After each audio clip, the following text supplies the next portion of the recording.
আমরা বারবার বলেছি যে সরকারের থেকে যে 40,000 42,000 কোটি টাকা প্রতি বছর বাজেট দেওয়া হয়, কুইক রেন্টালের নামে হাজার হাজার কোটি টাকা লুটপাট করা হয়েছে। ডিজিটাল বাংলাদেশ করবার নামে শেখ হাসিনার প্রত্যেকটা লেসপেন্সার চাকর বাকররা শত শত কোটি টাকার মালিক হয়েছে। হাসিনার এক পিয়ন 400 কোটি টাকার মালিক হয়, আর আমার ডাক্তাররা 100 কোটি টাকা পায় না। যেই সকল ডাক্তার ভাই বোনদেরকে আজকে এরিতে চিকিৎসা দেওয়ার কথা ছিল, তাদেরকে অন্তর্বর্তীকালীন সরকার রাস্তায় এসে শীতের দুপুরের ভিতরে শাহবাগের মোড় ব্লক করতে বাধ্য করবার মধ্য দিয়ে প্রমাণ করেছে শেখ হাসিনার প্রেতাত্মারা এখনো হাসপাতালে এখনো স্বাস্থ্য মন্ত্রণালয়ে, এখনো বিভিন্ন অধিদপ্তরে দালালি আড্ডাশরীপনা করছে। যেই সকল পুলিশের এপিসি এখানে আছে, সাবধান করে দিচ্ছি, আমরা জুলাই ভুলে যাই নাই, আমরা আগস্ট ভুলে যাই নাই। কোন রকম বেয়াদবি করার চেষ্টা করবেন না। সারা বাংলাদেশ যেভাবে আপত্তি তুলেছিল আগস্টে, যদি ডাক্তারদের গায়ে কেউ হাত তোলেন, আমার ভাই বোনদের গায়ে যদি কেউ হাত তোলেন, সারা বাংলাদেশের স্বাস্থ্য সেবা অচল করে দেওয়া হবে।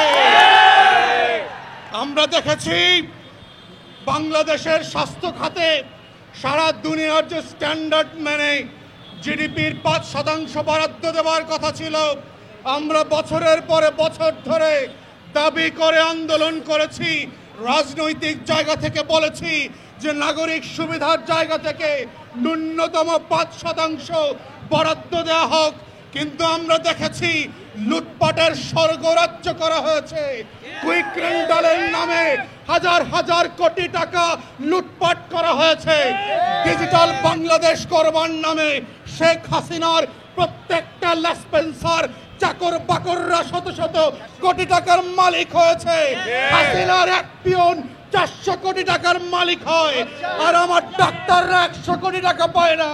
এইটা হচ্ছে প্রেতাত্মার রাজনীতি, আওয়ামী দালালির রাজনীতি। অন্তর্বর্তীকালীন আমরা বারবার সতর্ক করেছি অন্তর্বর্তীকালীন সরকারকে, যদি আপনারা সত্যি সত্যি গণ অভ্যুত্থানের স্পিরিটকে ধারণ করেন, যদি আপনারা সত্যি সত্যি বৈষম্যহীন বাংলাদেশ গড়বার লড়াইয়ের অংশীদার হয়ে থাকেন, তাহলে আজকের ডাক্তারদের ঘন্টার পর ঘন্টা, দিনের পর দিন, মাসের পর মাস এই ন্যায্য দাবির জন্য রাস্তায় আন্দোলন করতে হতো না, হাসপাতাল ছেড়ে রাস্তায় বসে থাকতে হতো না। আমরা বারবার বলেছি যে সরকারের থেকে যে 40,000 42,000 কোটি টাকা প্রতি বছর বাজেট দেওয়া হয়, এই আমলারা, এই স্বাস্থ্য অধিদপ্তরের দুর্নীতিবাজ কর্মকর্তারা এতই দুর্নীতিবাজ এবং অযোগ্য, সেই টাকাটা পর্যন্ত খরচ করতে পারে না। প্রতি বছর দেখেছি 12 থেকে 14,000 কোটি টাকা ফেরত দেওয়া হয়। তাহলে যেই ডাক্তাররা আজকে 25,000 টাকার স্কলারশিপ, 50,000 টাকা চাচ্ছে, তার 120 কোটি টাকাটা কেন আপনারা খরচ করতে পারছেন না? এই ন্যায্য প্রশ্নের জবাব না দেওয়া পর্যন্ত ডাক্তার ভাই বোনদের সাথে আমরা একাত্মতা প্রকাশ করছি। শাহবাগ বন্ধ থাকবে, আপনারা দাবি মেনে নেবেন। ডাক্তাররা হাসপাতালে যাবে না, রোগী দেখবে না, চিকিৎসা দেখবে না, এটাই ন্যায্য দাবি। কারণ আপনারা তাদেরকে বাধ্য করেছেন আজকে রাস্তায় আসতে। তারা দিনের পর দিন, মাসের পর মাস ন্যায্য দাবিতে আন্দোলন করেছে, কিন্তু এই ডাক্তার মহাশয়, এনজিও গ্রামের উপদেষ্টারা, গ্রামীণ ব্যাংকের সুদখোর উপদেষ্টারা ডাক্তারদের ন্যায্য দাবির প্রতি 2 টাকার অনুভূতি দেখায় নাই, সহানুভূতি দেখায় নাই।